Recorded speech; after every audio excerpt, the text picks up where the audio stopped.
dun, dun, dun, dun, dun, dun. What's up, ladies and gentlemen, boys and girls? Welcome back to the Unfiltered Experience. It's Friday night, 5 p.m. Pacific Standard Time. Put it in your calendar because we're here every single week. And we bring you the unfiltered conversations designed to move your mindset, your perspectives, and your confidence forward in this crazy-ass world. We appreciate you guys being here, whether you're live or on the replay. And as always, if you're not part of the Unfiltered crew, please go to www.theunfilteredexperience.com, theunfilteredexperience.com.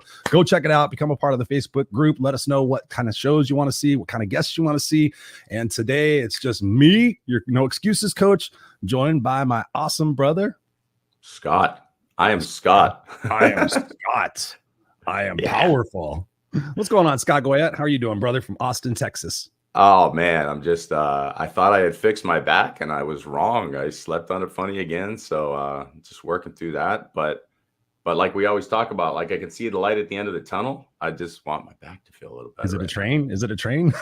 Something. Maybe it's coming at us. Maybe we got to get out of the way. Maybe that's the thing. Yeah, I know. It's funny when you say, we said like I had a crick in my neck not too long ago, and I'm like, oh, I slept funny, and I started thinking, I'm like, how do we come to funny?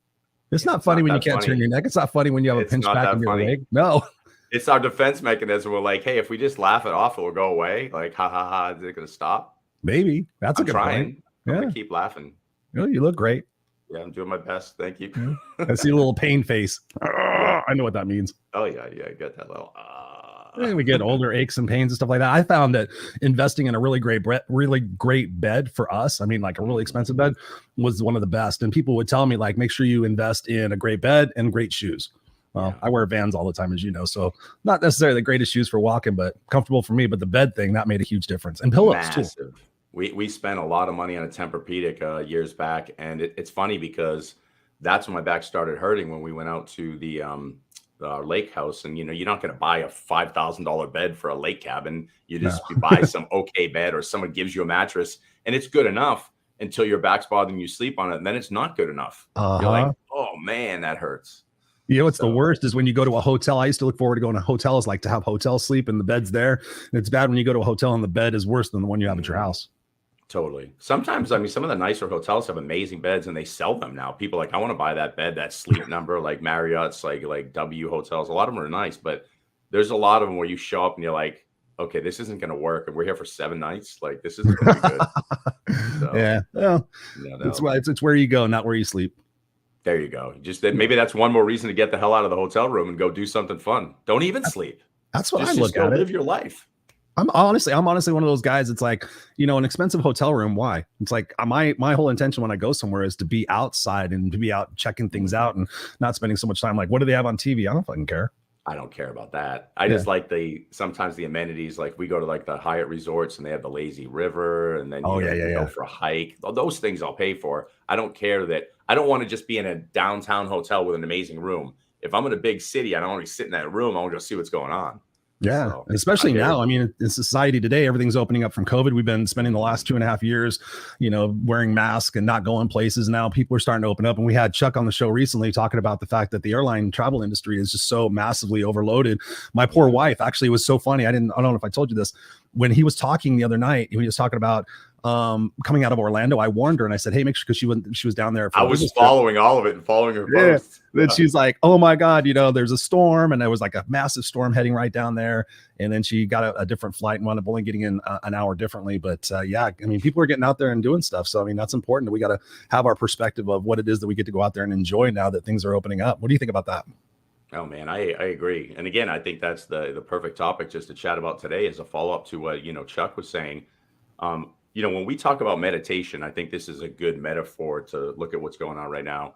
When you and I are sharing ideas of how to meditate, a lot of people say, oh, I'm supposed to calm the brain. Well, that's my thought. We all do, because like that's why we say we can't do it. Somebody goes, calm the brain. You're like, I can't calm my brain. Well, the same thing goes with society. Imagine right now we say we need to calm society. Society and everything around us isn't going to change. But what can change is, how do you find the calmness or the peace within the chaos? So we're going to always have some kind of COVID. There's going to be monkeypox. There's going to be this. There's going to be that. There's going to be, 9/11, things that just don't feel good.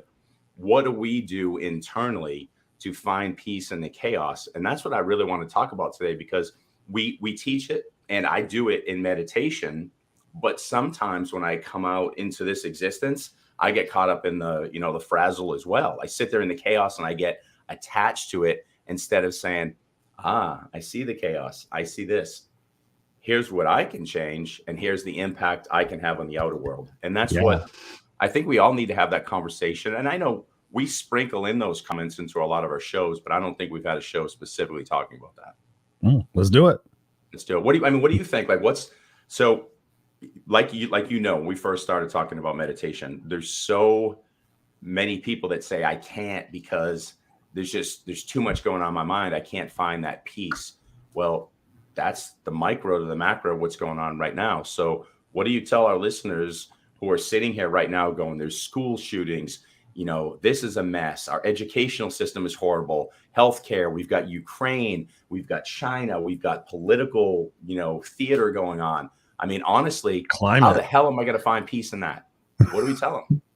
Yeah, no, that's a great question. I mean, I struggle out as well in myself, and I sit there and I think about it, and you talk about it quite a bit in the program, that, it's the distortion, like how much of the distortion, how much of the stuff we're going to allow to infiltrate our brain and really kind of just take us over, because at a point, there's only so much we can process. There's only so much we can process. We think we can process everything. We think we can take everything on, but what does that lead to? That leads to overwhelm, stress, health issues, all those different things. And when you think about just at the base component, I was talking with somebody the other day, and I talk to people all the time about this. I'm like, I've really discovered that at the core, you know me, I'm always about the root. At the core of it, if you're not taking care of yourself, if you're not nourishing yourself, and you're allowing all these extraneous things to come in here and infiltrate your brain, you're like, I don't have time to work out. I don't have time to eat good. I don't have money to eat good. People are struggling with the cost of inflation and gas and everything else. So they're skimping out on their food.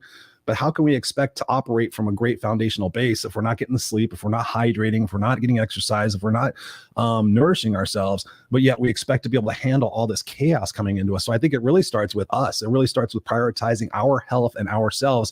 But I think in a world right now where it's so focused on everything else that we sit there and blame, well, I can't work out because of this, and I can't do all these different things. We have to start back at the core and be able to say, okay, am I taking care of myself? Am I loving myself? Do I enjoy being with myself? And starting from that point, and that way we can sit there and identify what the priorities are. Are the priorities really allowing all this stuff to come in here? Do I have to be prepared for everything? Or can I sit there and say, and I hope this is the intention of the show, is I hope I can say that whatever's going to come next, here's my focus on it. I'm going to allow it to happen. I'm going to sit there and do the best I possibly can do to take care of myself, take care of my family, focus on the things that I can control, and let the other stuff happen, and learn from whatever's happening about myself. What do you think about that? I love that. Hey, you know what? I just thought of something spontaneously, because I'm visualizing, the rest of this show. And we're always telling people, here's something you can check out here. Why don't we do this? Why don't we actually guide people on some simple breathing right now and actually give a gift to people? So what I would love everybody to do is follow me. I'm going to do 2 simple breathing techniques back to back, tell you why we're doing them. And as we do these, as soon as we're finished and we continue with the show, take note of what's going on in your body and imagine the micro of how you feel, how you could bring that into the real world. So I'm going to give you 2 breaths. That's spot on. I just did that with somebody the other day. They said, I don't know how to relax. And I said, I had them follow along with me. I had them do 4 breaths. And afterwards they're like, I'm a little lightheaded. I'm like, do you feel a little calmer? Yep. Yeah. So let's do it. I'll do it right with you. So we're going to do 2 breaths. One's a simple 4-8. I know you do the 4-7-8, but we're going to do a 4-8. And what that's doing is the 4-8 breath. It's in with the nose, out with the nose. And the reason we're doing that is to calm the nervous system. So if you're here, you had a tough day at work or you had a rough week, before we even do the next breath, we're going to do a 4-8 breathing. So all it is breathe in with the nose 4 seconds, breathe out 8 seconds. So we're going to do this for 2 minutes. And then I'm going to introduce another breath that we're going to do for 3 minutes. And so that might seem like a good amount of time. I will guarantee you there's going to be a shift and you're going to love the gift you get from this. So let's just sit and do it. Let's just go. Ready? It's in with the nose, out with the nose, mouth closed.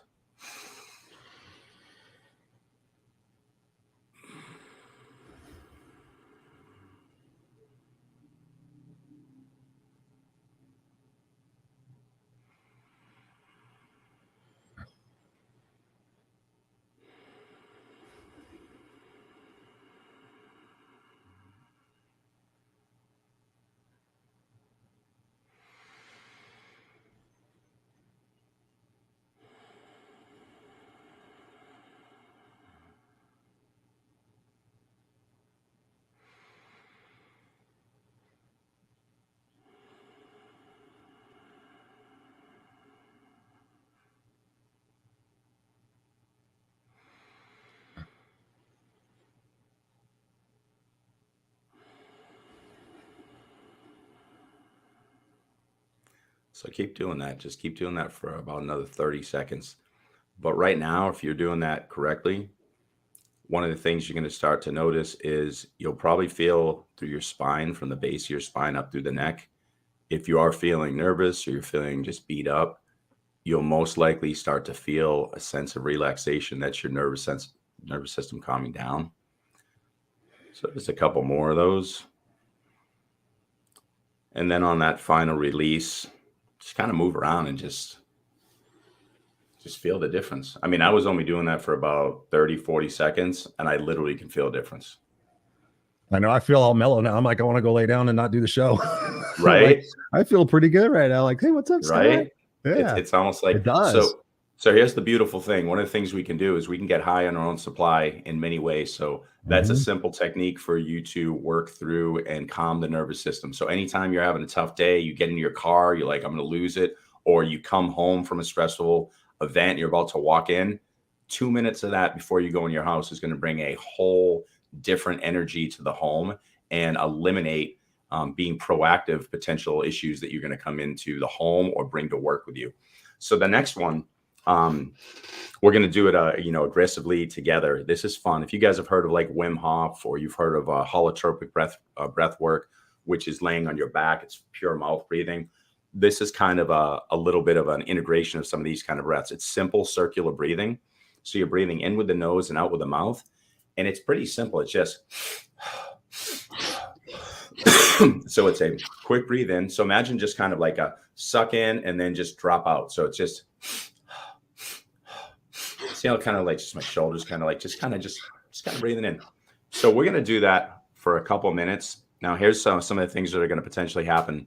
You might start to feel a little bit of a numbness, a little bit of a head rush. You might feel good, different things can happen depending on what you're compartmentalizing and what emotions that you're holding right now.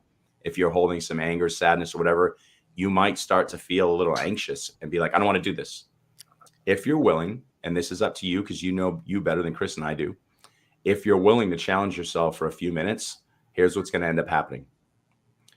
You're going to get to the 3 minutes. You're going to be excited for yourself. First and foremost, make sure you're sitting down too. Don't stand up and don't be doing jumping jacks while you're doing this. So make sure you're sitting down, get super comfortable. So if you're sitting in a chair, whatever, just if you want to lean back. But as you do this, be very intentional with each breath. And remember this, what is breath? Breath is source. So that could be creator, God, universe, whatever you want to believe it to be.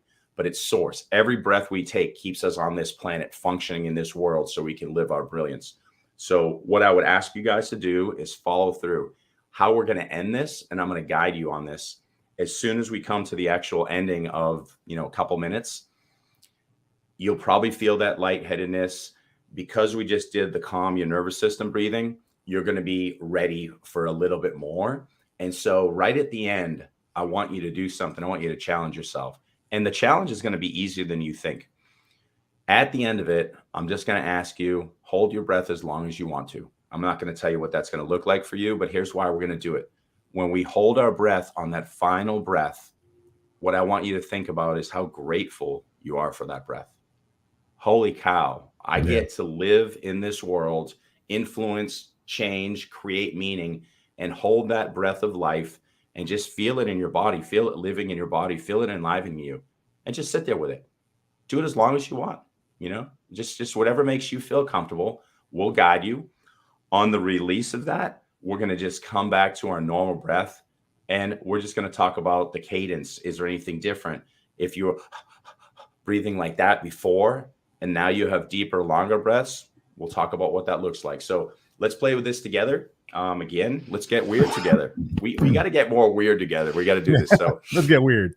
So let's get weird. If I start getting cross-eyed, if Chris tips over or whatever, it's just part of the show. Just enjoy it. All right? Yeah, it's the unfiltered experience. Unfiltered. We're unfiltering right now. So we're going to go nice and smooth.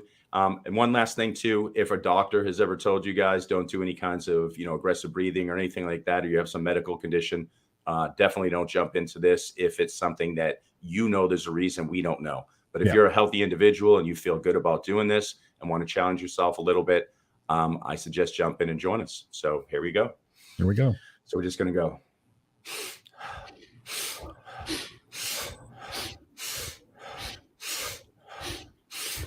We got pistons.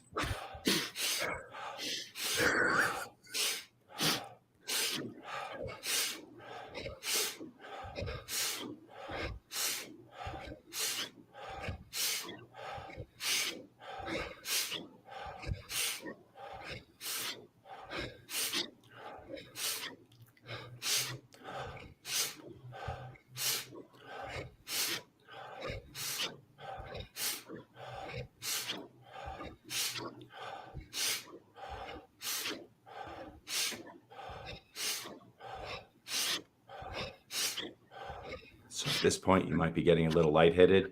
Just keep going, smooth cadence. Just keep saying with the inhale with the nose, drop out with the mouth. Just stay with that cadence. If you notice a little tingle in your arms, that's okay. Might have a little tingle in your fingers. What you're going to see is as you keep doing it, the lightheadedness stays steady. It's not going to intensify. It's going to stay where it's at. Sit in this present moment. Just feel this present moment. Thank that breath. That breath is the source of all that you are. Just feel that. Just keep dropping in and out. Especially on that drop out with your mouth. Just let the breath go. Bring it in with your nose. Thank it. Drop it out. Let it go. That whole cycle of in and out is what gives us life. If you're feeling that tingle in your arms, be present with it. Just take notice of that. That gentle lightheadedness that you're feeling, that's totally normal. So I want you to do this for another 30 seconds. And on that final breath together, just follow me. We're going to take that deep breath. So I'm going to rejoin you. Ready?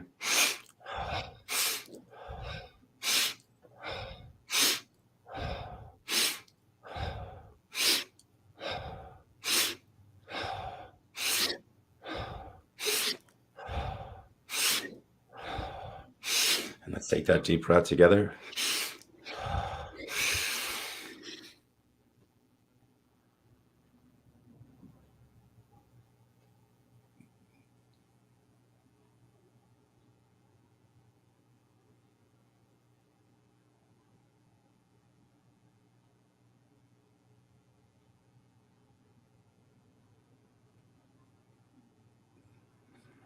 And you can hold that breath as long as you want.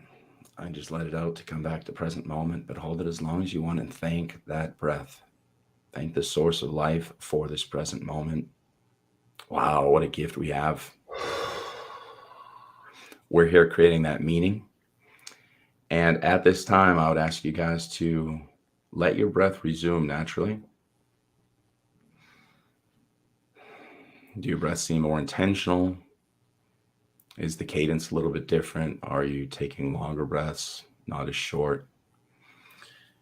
If during that breath hold, you were able to hold your breath longer, what did that feel like? 'Cause sometimes, when you do this, if we did this for 5-10 minutes, I'm pretty confident what would happen is you'd be able to hold your breath for an amazingly long time compared to what you've ever done. I Sometimes felt people, like that.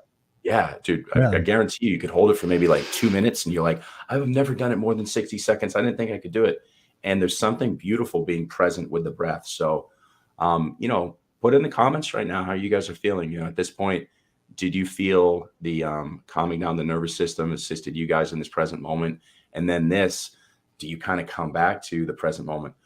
Fun thing that we could do right now too is just look around your room, Do you see anything different that you usually don't see? Oh, you know what? I just saw that episode in a while. Remember Wallace Johnson? Yeah. His book right here, 2020 Vision is right here. This is awesome. Oh, I no. gotta read that. But yeah, just see if there's things that you just look at and you miss all the time. You know what I noticed? What'd you notice? I noticed that all the things I was thinking about when I came back to being present, I didn't remember what I was thinking about. I love it. It just did a reset. I mean, because really, when you think about it, what we're doing is we're focusing, we're being intentional with ourselves. You really can't think about anything else. So it's kind of like a whiteboard. I felt like it was a whiteboard. Like I had all these things on my whiteboard, and now my whiteboard's empty. So now I can sit there and first thing I can come out of it and think about what can I focus on right now is being grateful, like you said. Oh yeah. It's powerful. So if you guys ever want to play with those exercises again, one of the things you can do is come out and just spend 60 seconds, 2 minutes. Just look and see all the things you notice. You can come out of it and you can say, I'm going to spend 60 seconds, 2 minutes, just noticing my body. Like, oh, my knees usually bother me. And for some reason, I feel very at peace in the vehicle that I'm living in. It feels good. Or listen to sounds. That annoying fan that goes click, click, click, click, click, click. I hear that, but now I notice the birds outside and, oh, wow, I can really hear them. Like, how cool is that? Or I can hear my heartbeat. Like, I don't usually hear my own heartbeat. I feel it and I hear it. Just sit and just take note of things that you typically miss because you're not in the present moment. You just finally did what Chris and I are always talking about is you came to the present moment. And that's why you feel, see, and hear more. So take that and let's play with that right now in this conversation. So with the new feeling that you're feeling, if you engage in those exercises, what can we do to, and this is the question I think of the hour, Chris, and I'll let you answer it. What can we do to make sure that we don't fall back into the traps of post 9/11?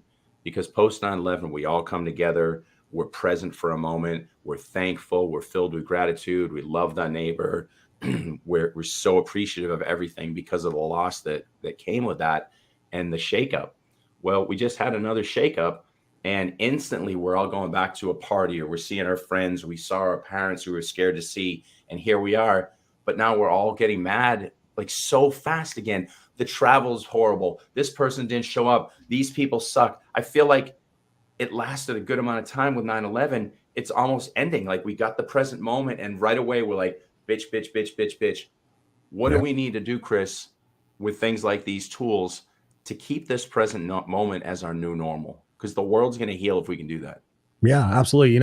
I think about it in terms of, again, like the self-care and everything else. And I think the fact is that we can look at these challenges in our lives as opportunities to see how we can find that we're more similar than we are different. And that's something I was explaining to somebody the other day. They were bitching about everything that was going on. And I said, there are these people and those people. And I said, we're all people. We're all here having the same experience. And we're all ultimately wanting to get to the same place. And I proved that with this person. I said, they're like, oh, they want to do this. I'm like, we're all trying to get to the same place. Nobody wants their kids endangered in school. But is the answer really arming our teachers with guns when we can't even give them the supplies that they need? They're already overworked and everything else. Does that make sense? Ultimately, what can we do to provide a safer situation for our kids is that we can go out there and make sure our neighbors and our friends and our family are operating from a conscious place where they're feeling connected to themselves and they have that awareness. So many people are disconnected and they're reacting. They're not responding. So I love the breath work because it takes you back to the present moment. And if you focus on the things that you're grateful for in those moments and sit there and say, can I necessarily control what the government's going to do with schools? Can I necessarily control these different things? No. What can I control? I can control my perspective about it. So what can I do to make it better? I can go out there and say hi to my neighbors. I've told you this, Scott, and I was telling somebody this the other day. My goal when I go out and I see people in public is to leave an impression upon them that humanity is good. I mean, humanity is great, whether it's the cash registered person, the wait staff, wherever it is. I want that person to go home and say, wow, somebody was really nice to me today. Somebody connected with me. Even so much as to the fact somebody said, what can I do, Chris? I'm like, this may sound crazy. That may sound crazy. I said, but here's the thing we can all do. We all drive, we all travel, we all do things. How can I let that person in when they've got their turn signal on? When that person's coming out of the driveway and you look in your rearview mirror and you see there's 80 million cars that are not going to stop for this person. Can I spend, 30 fucking seconds and let that person in and wave to them? Can I do that? Can you do that? Yes. Imagine if all the people just here in the United States did that every single time when they encountered somebody, how different humanity would be. Because it'd be like, oh my God, people started just letting me in. I turned on my turn signal. I don't have to wait 17 cars. Wow. People aren't flipping me off because I'm trying to just do these simple little things. Say hi to people, check on your neighbors, and really get connected with the bigger picture of what it is that we have influence on and how we can respond and how we can be better, effective leaders to the people that are following us in our own families and our own communities. What do you think?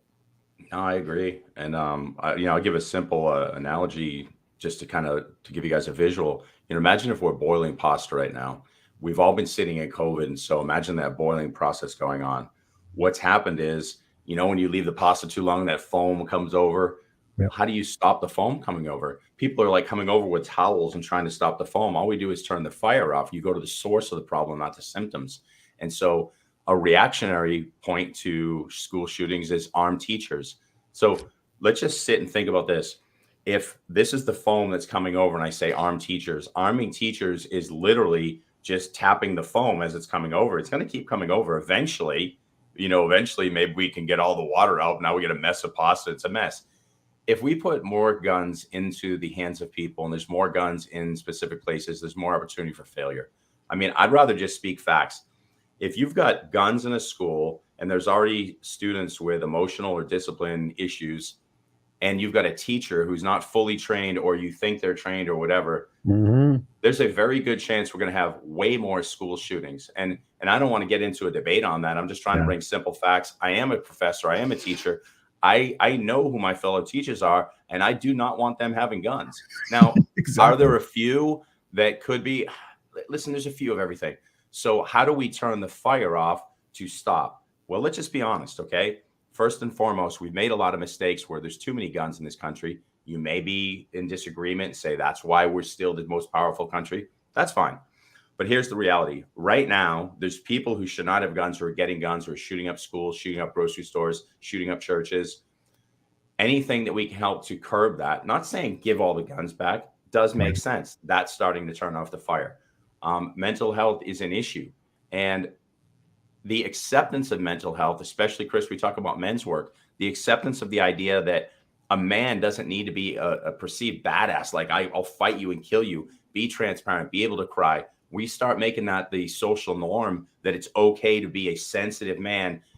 And when people start saying like, oh, sensitive, we want a bunch of crybabies, here goes the world. No, dude, I fought all day long and I'm crushed. I can't express myself. That's how people are shooting up schools. So if we had these calm down moments and then said, so what's the pathway to that? What's the pathway to better requirements for getting guns? What's the pathway to making sure teachers are even given the tools they need? So instead of the tool being a gun, more money, access to better teaching, more counselors in the school. Chris, do you know in Texas, or at least in Austin, it's a 250 to 1 student to counselor ratio. So, and this is pretty standard. This isn't like abnormal. So imagine I'm in a high school and something goes on in the community and 50 kids need to come to me in one day. Well, I can guarantee you all 50 aren't being seen. What if all of them want to come in one day, 250? It's not possible. So with 250, that's roughly the amount of school days. Then not even, it's more. So the chances of a kid never being seen by the counselor and us blaming the school is very good. So what if we could invest heavily and make it 50 to 1? So every one of those kids gets to touch a counselor so that we can see red flags. Never mind red flags, support the damn kid proactively. Yeah. This is why we do breath work and come to present moment. I don't care who's right or wrong. Let's have intelligent conversations on each part of the issue and put the puzzle pieces together so we can have a better world. It's not polar. It's not one political party. It's not you versus me. It's us together putting together a better puzzle. It's not rocket science. Amen, man. What you were just saying, I was thinking about that before you went into that. So I'm glad you brought that up, is the fact that people aren't having those conversations in anywhere. What they're doing is they're going to the group think. Oh, you all think like me. I see people moving to Florida because they're like, oh, I just want to go live in Florida. They're my people. And I've been asking people, like, what would it feel like? What would it sound like if you actually picked up the phone and some of these people that are on Facebook that you disagree with and having those conversations and actually learning to seek to understand what other people might be thinking and going through and having those intelligent conversations. So many people don't want to do that. I don't want to deal with their crazy. But if we're not going to deal with the crazy, then where is it ultimately going to lead? And I think that's one of the things that we need to proactively all look at within our own selves and our own communities. Like, why is it that I don't want to have this difficult conversation about, something that's controversial with somebody that I disagree with? That's the basis of how we used to be able to get through conversations and get to negotiations and be able to say, okay, you see things this way, I see things this way. Where is the opportunity for us to meet in the middle? Everybody's so attached to it has to be my way, it has to be my outcome, it has to be my situation, when in the actuality, if we can all come together and actually intelligently have conversations to say, okay, what's the bridge point on that? Is it really arming? Is it doing this? Is it doing this? Is it a hybrid of things? Can we try things and see what we can implement together as a community, as a family? It may not be the school, it may not be the government, it may be us in a community. I'm thinking about Jackson going to Washington Elementary. I had no desire to be on the school board. I just wanted my kid to go to school. But now, thinking about how Christopher can impact his own community, I'm going to go there and I want to meet the other parents. I want to offer to the other parents, hey, if your kids are ever struggling, I mentor kids. This is elementary school, but I want to go out there and be able to be a part of the solution, be able to say, okay, what can we collectively do? I'm going to go to those meetings that I never wanted to go to because I don't want to deal with stupid people. But now my perspective is they're not stupid people. It's a fact that we all need to collectively lower our voices, open our minds, and collaborate and see, okay, what can we do here? How can we all make the community a little bit safer? And I think that's the thing, that everybody's just pointing and they're hoping, wishing, and praying and pontificating and anger, that's the toxicity that we keep putting back into our body. So by by sitting there having those conversations and illustrating to our kids, no matter how old they are, hey, this is how we come together and this is how we find resolutions. And I think people are doing that all over the world. It's just not being highlighted because if it bleeds, it leads, and people are focusing on that. So I think one of the greatest recommendations that we can do is start having those conversations with people. We can start challenging those in our own inner groups to be able to say, hey, listen, let's go out and talk to some other people. Let's get some different perspectives on this. And if those people say, oh, that's stupid or fuck off, then look at the people you're surrounding yourself with. Right? You talk about team, the people that we have in our teams, do they really lift us up and support us and have an open mind? Or if they're closed-minded and belligerent, then maybe we need to get new people in our lives. It's funny because I'm peeling back the onion of everything you're saying, and it's on point. And I'll share two things. One, I just held a men's retreat a few weekends ago, and it almost sounds like this is going to be a joke, like a joke. So into the men's retreat walks a Jew, a Muslim, a Christian, and a spiritual person. Are you I serious? mean, it literally sounds hilarious, right? Oh, Like, what's the punchline? Here's the punchline. They all had an exponential growth and literally lined up together with very different beliefs, but the same beliefs. They understood that there's oneness. We're all in this together. Humanity is this one beautiful thing. They all respected nature. We all went and just did some amazing men's work, and it was unbelievable. And the reason they were able to do that is this. We had the premise that we have old identities, and that old identity includes certain beliefs that are no longer serving us. Are we willing to start to bring down that wall? When you hear slogans or you hear things that somebody's trying to say, make this great again, or do what we did yesterday, stop and think of this. The world has changed so much since yesterday, never mind 10 years ago, never mind 20 years ago. Mm-hmm. How we succeed in that is exactly what we just did in the breath work. With all the noise and the chaos around us, we're not trying to make anything yesterday. We're controlling that which we can control. So if you're aligned to something saying, as soon as I do blank, or let's go back to yesteryear, and you're not sitting in the present moment saying, how can I find peace in this chaos while sharing my brilliance and being a loving human being?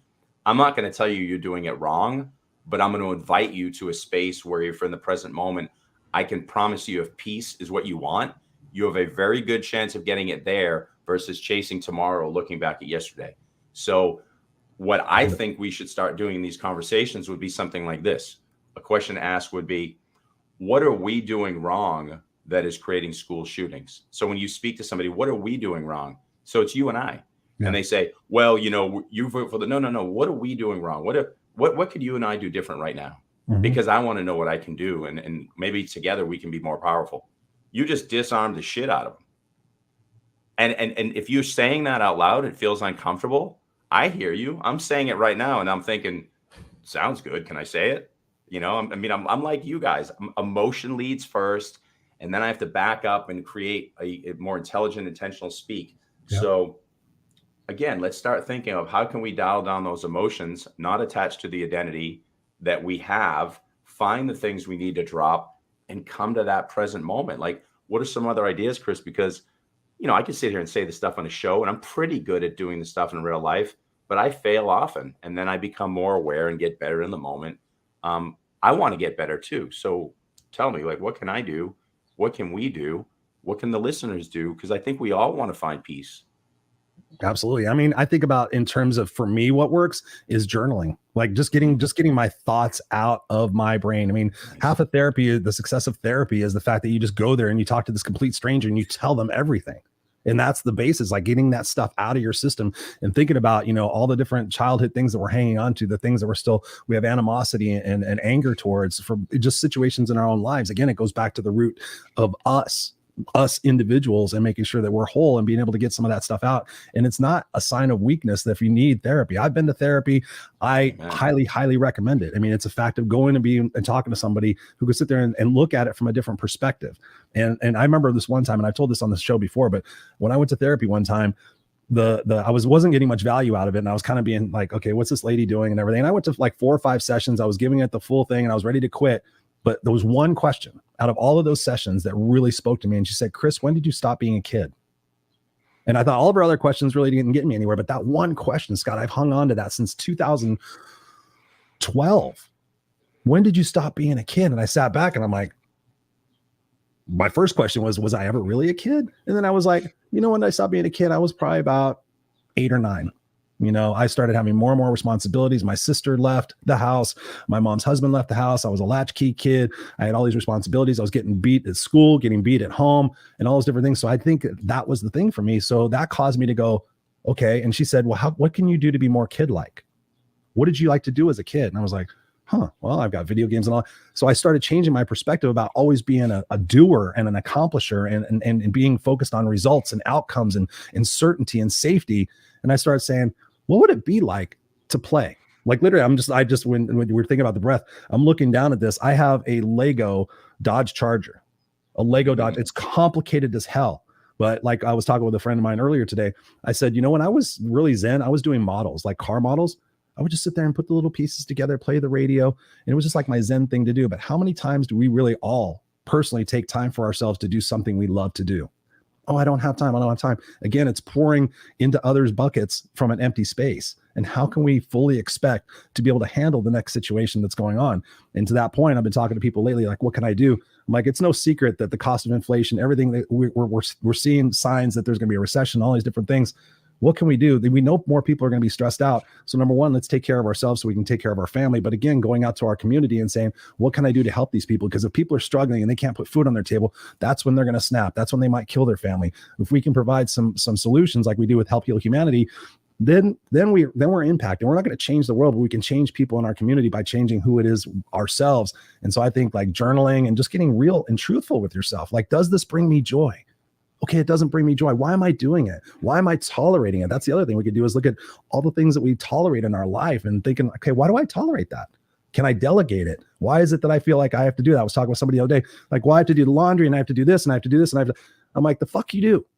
She was like saying she didn't have any time for herself. I'm like, can your husband do laundry? Oh, he won't do it. Well, then let him wear fucking dirty clothes. And she was like, oh, he wouldn't go for that. I'm like, is he your boss? Is he going to kill you? Is he going to, what is he going to do? What is he going to do what are the kids going to do if they have to make their own peanut butter and jelly sandwich? They're fucking 10 years old. My kid's 5 years old, can make a peanut butter and jelly sandwich.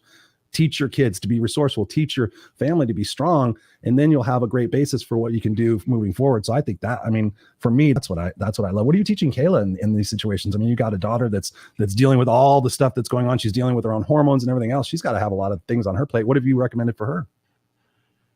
It's interesting, and you always wonder, am I a good parent? Am I doing it right? Because I feel like the people who preach this stuff, when you go probably find any famous motivational speaker or police officer or preacher or whatever they are, I feel like the kid's always a mess because they're like blah blah blah blah blah, and they're so sick of hearing the shit, they just do the opposite.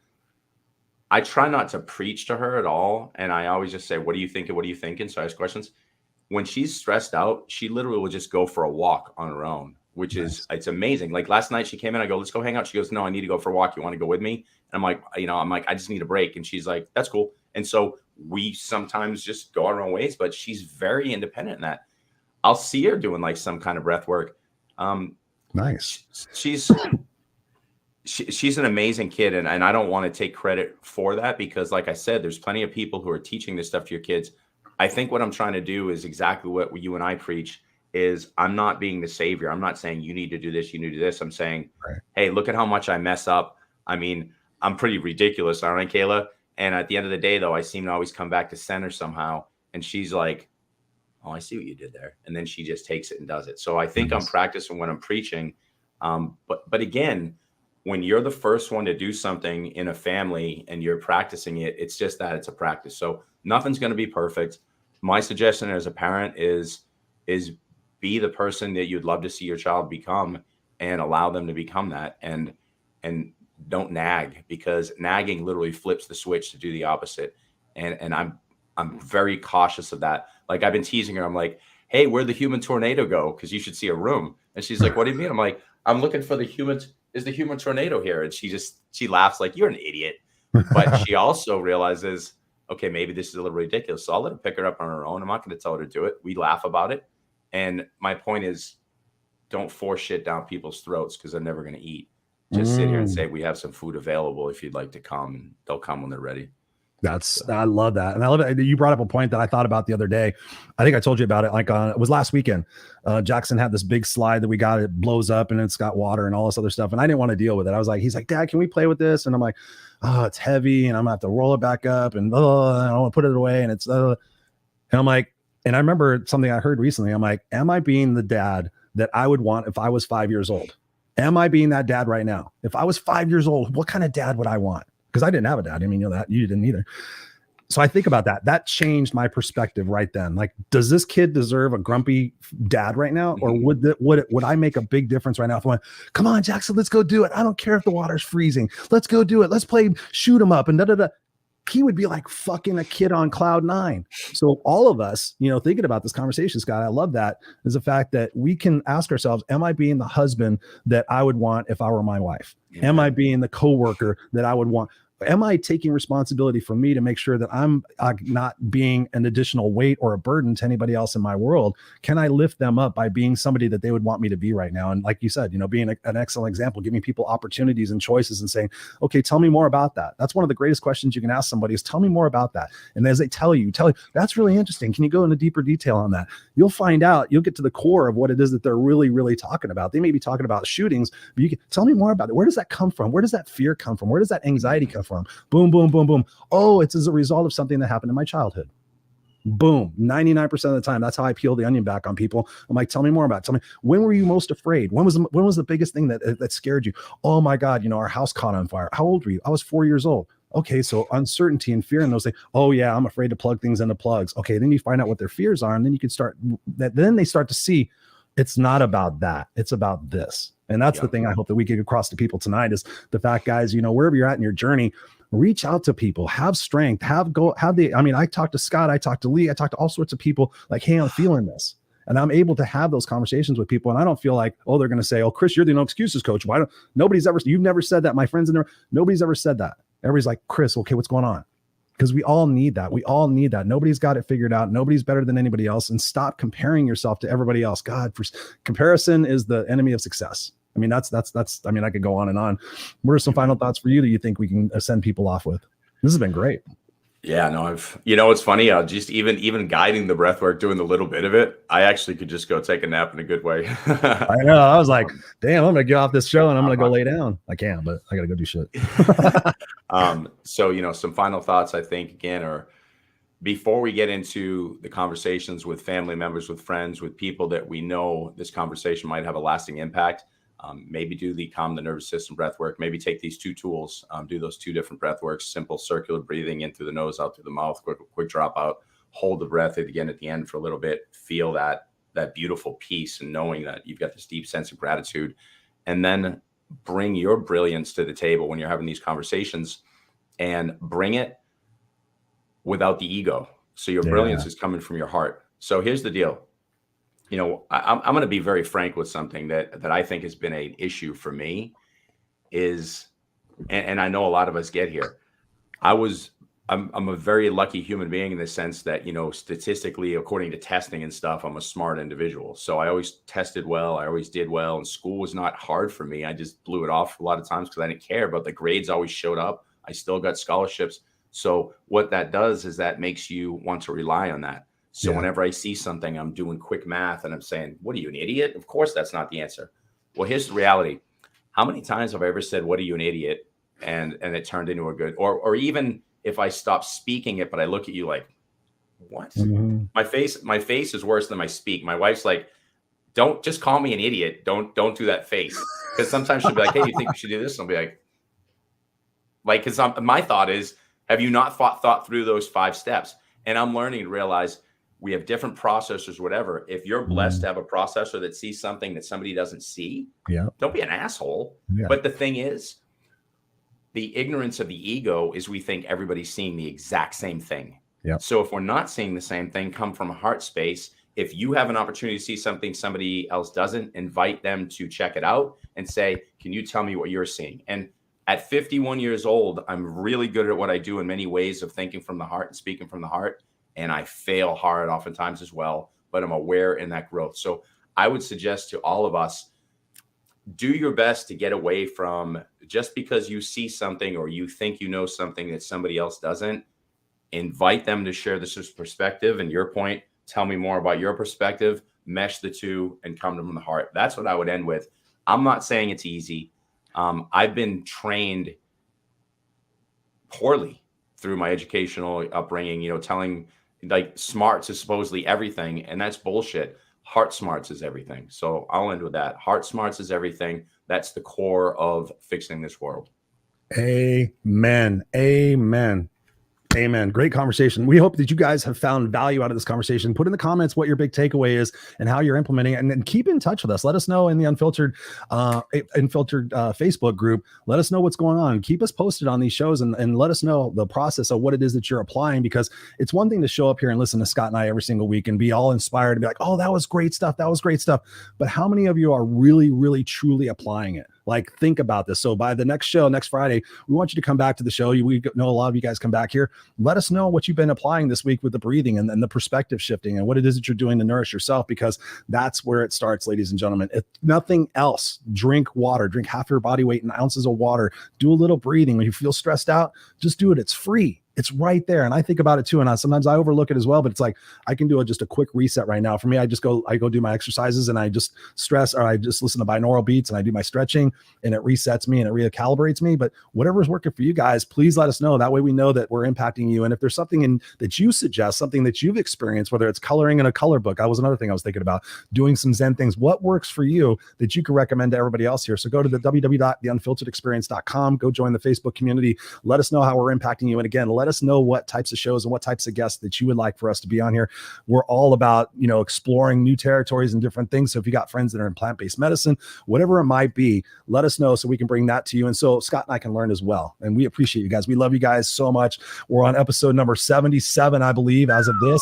So here we go. We're heading to 100, and we have no signs of stopping. So we want to keep bringing you that, guys, this every single week. So please be here. Put it on your calendar, 5 p.m. Pacific Standard Time, 8 p.m. Eastern Standard Time, or catch us on the replay. And of course, go get the podcast. This is on podcast. So go wherever you get podcasts, just go into Google and type the Unfiltered Experience podcast. You'll find it on Spotify, Apple, iTunes, anywhere you get your podcast. Please do us a solid and go support the show and leave us a review as well. We appreciate you guys. We love you. We'll be back here next Friday night on the Unfiltered Experience. Scotty, I love you. I appreciate you, bro.